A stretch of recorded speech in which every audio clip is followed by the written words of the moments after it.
Մենք կարծում ենք, որ նաև պետք է լինի մարմին, որը օրինակ կարող է լինել խորհրդարանի վերին պալատը օրինակ,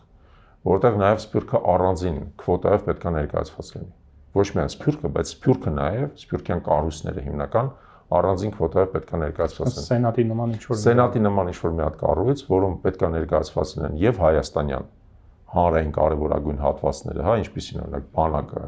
եկեղեցին, մտավորականությունը, օրինակ գիտնականները, գիտությունների ակադեմիան եւ այլն, հա, իրավաբանները, բժիշկները, այսինքն հիմնական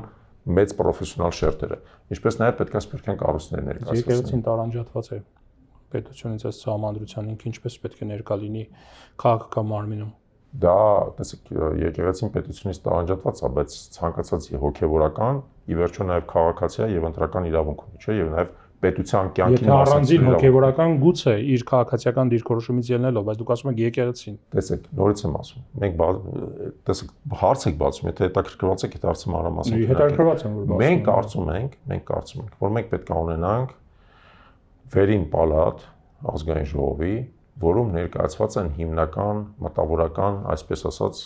շերտերը։ Հոգևորականները դրա կարևոր մտավորական շերտ են։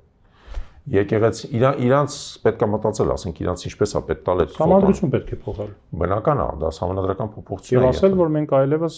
այդքան էլ սեկուլյար պետություն չենք։